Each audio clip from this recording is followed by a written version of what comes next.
Thank you so much for watching. I am 𝗬𝗲 at the personal training studio at Akram Yoga. In today's video, I am going to run through with you what I feel is the single worst yoga pose ever.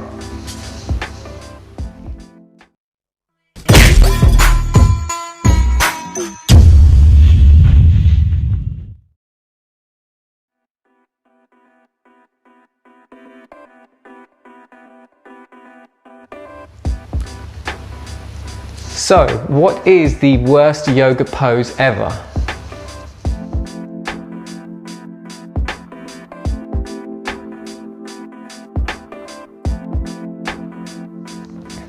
The answer is the low lunge.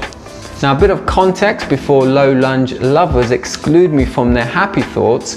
This is my opinion alone and is backed up by my years of examining the human body.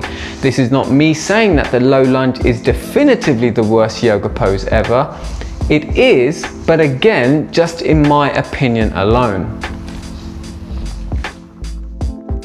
So this is how the pose is typically set up from this lunge position, and what tends to happen is most people drive forward and sink down, and from this very low sunk position they then create a very gentle back bend, or sometimes an extreme back bend, as they raise their arms up towards the ceiling. Now, I'm not going to do that because it's not good for my lower back. A general rule, you should never feel the low lunge in your lower back. You should not feel it in the direction you are going in. So with this particular posture, in an ideal world, I would feel the sensation in my hips, my abdominals, my chest and shoulders, and even underneath the chin. These are the muscles stretching, and these are the muscles trying to control my movement. They are trying to keep me safe. You should feel a sensation. If you don't, you are perhaps too flexible for that particular pose, and you need to do some contracting of sorts to keep you safe. What can happen is you end up sinking so far, you feel the sensation in your lower back rather than your hip. And what you feel are your bones, in theory, colliding together. So you can see, based on the skeleton model, how back bending can, based on your anatomy, bring the bones of your lower back closer together, creating pain.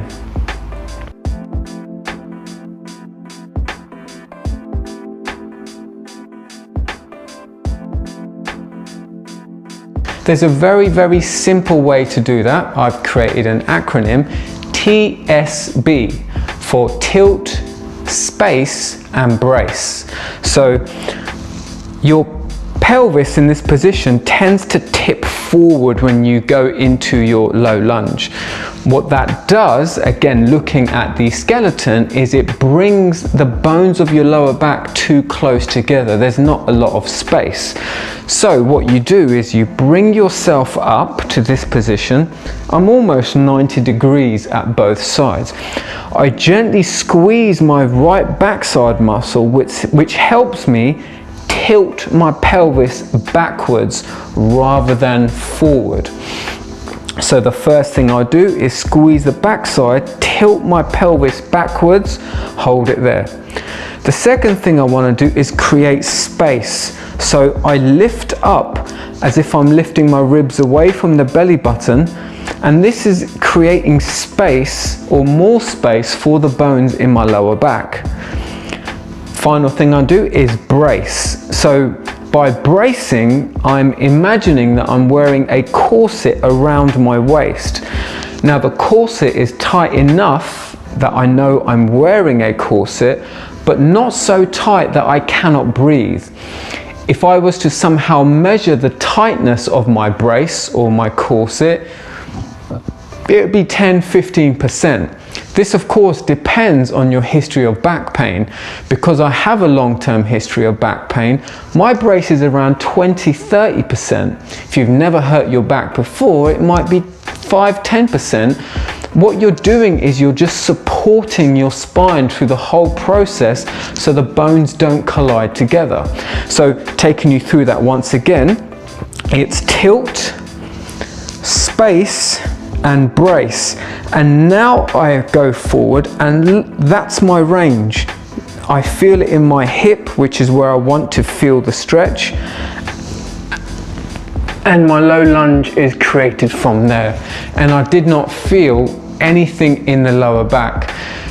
Now look what happens without the 𝗬𝗬𝗍 there and up. Oh. So I can go further, but what long-term effect does that have on my back? So when you first start, you try to increase flexibility by fighting your restrictions. So you do poses, feeling stretches, and then over a period of time, you no longer feel the stretch and you feel great.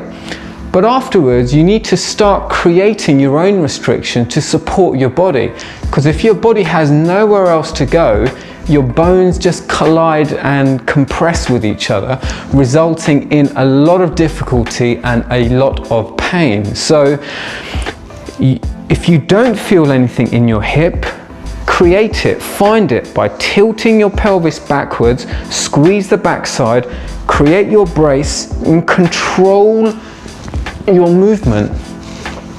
And if you do your low lunge the way I've just shown, you will continue to low lunge and you will continue to enjoy your yoga practice, and most importantly, you will keep your lower back safe. That's enough for me. I hope that was helpful somehow. As a summary, the low lunge is not the worst yoga pose ever.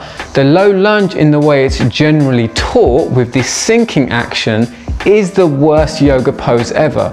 But if you modify it with the way I've taught you, using the acronym of 𝗬𝗬𝗍, tilt, space and brace, you will continue to low lunge and continue to enjoy your yoga pain-free for a long period of time. I'm 𝗬𝗍𝗍. If you're new, please subscribe and I will see you soon.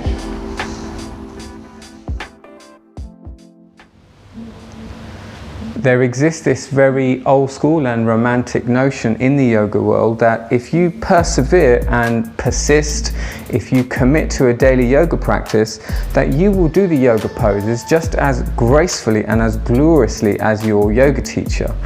I'm going to tell you that based on our understanding of human anatomy and the uniqueness of each person's anatomy, that just isn't true. It's a very dated and naive way to look at the yoga poses, and I'm just going to explain a little bit of anatomy so you can see where I'm coming from. So what you can see here on the skeleton is the posterior view, or the back section of your body. So of course you have your ribs and pelvis, the main spinal column, and what you have here, these bits that protrude, this is what you can feel on your own back. These are your spinous processes. Now if we look down at the lumbar section, there isn't a great deal of space between these spinous processes. Every individual has a different different layout in their lumbar spine. So the thickness, the width, the shape, whether they're pointing more downwards or upwards, it is all unique. But problem is we've been looking at skeletons for so long that we assume everyone is modeled and everyone is designed this way, and that's just not true.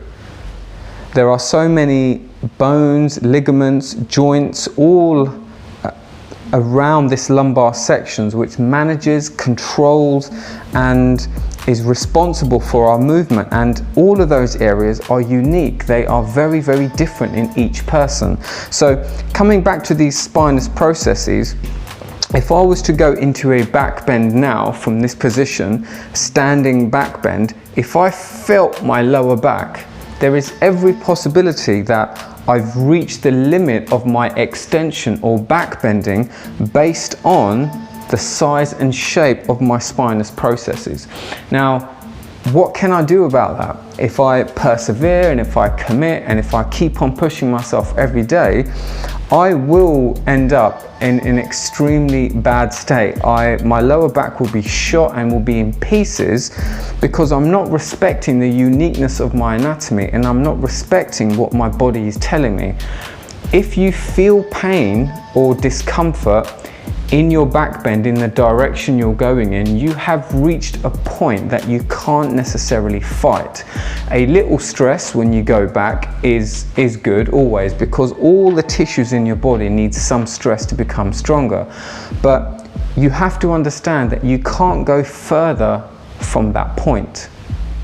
To give you an example, I was competing with Laura, of course I was, and I was trying to do one of the back bends as well as she could. It was the standing dancer pose where you take the flip grip. Now, I progressed a lot in a very short period of time under her guidance, but it got to a stage where I was completely stuck. And when I really thought about where my restrictions were, they were no longer muscular in my hips or in my chest or shoulders. The restriction was in my lower back. I was getting a dull and very uncomfortable ache in my lower back during and after each effort of the dancer pose. When I analysed this and looked at the anatomy of what I was doing, I came to the conclusion that all I was doing was kind of banging my spinous processes together. This is referred to as a mechanical collision, and this is based purely on the size of the spinous processes and how close they are together. Some people who have the most amazing back bends have very little spinous processes, very thin, which gives them a much greater range, and they can keep bending backwards and they won't feel a restriction in the lower back.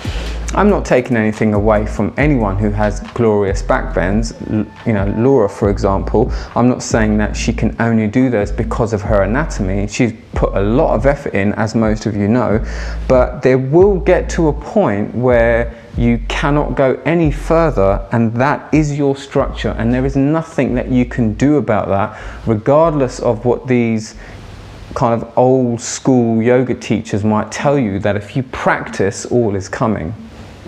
There is so much more going on around this lumbar section which can also restrict your movement in terms of ligaments, etc.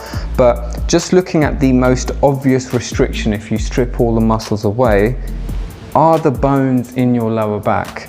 You should not feel anything in your lower back when you back bend. If you do, that is a sign from the brain telling you that you are reaching a point of no return. Again, a little stress is okay, but if you persevere and continue to push yourself, you will end up with long-term back pain, which can be very difficult to come back from. In a future video, I will talk you through the uniqueness of the hip anatomy to help you understand that not everyone is designed to do the famous lotus pose. The purpose of these videos is to help you understand your anatomy, and most importantly, when you are doing yoga, you have to respect your anatomy. Thank you so much for watching. I'm 𝗬𝗲 and I will see you soon.